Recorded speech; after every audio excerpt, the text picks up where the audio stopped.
Karena Raja Darius tidak tahu apa yang direncanakan orang-orang ini, jadi dia menganggapnya itu baik dan dia memintakan supaya hukum itu ditulis.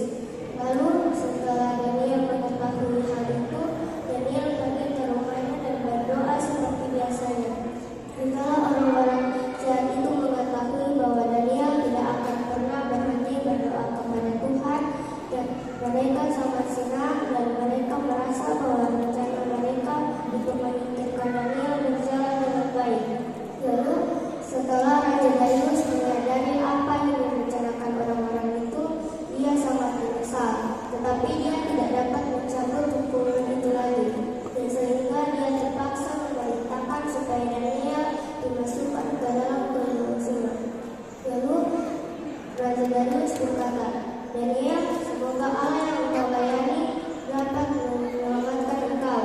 Lalu Raja Darius melihat kelemahan itu dan dia merasa bingung dan sangat sedih sehingga tidak dapat tidur di malam itu.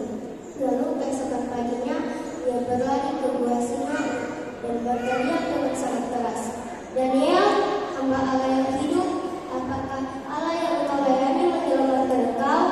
Lalu jawab Daniel, "Ya Tuanku, dia Allah mengutus malaikatnya supaya menutup mulut singa-singa itu sehingga tidak dapat mengganggu aku." Dengan hal itu, Raja Darius sangat gembira dan memerintahkan supaya Daniel ditarik dari gua singa itu. Lalu memerintahkan supaya orang-orang yang mencoba menyingkirkan Daniel dan di kerajaan dimasukkan ke dalam gua singa. Belum sampai ke dasar gua, singa-singa itu telah menerkam mereka dan menemukan tulang-tulang mereka. Lalu Raja Darius memerintahkan supaya orang-orang yang ada di kerajaan menyembah Allah Daniel karena telah membuat mujizat besar dan telah menyelamatkan Daniel dari singa-singa.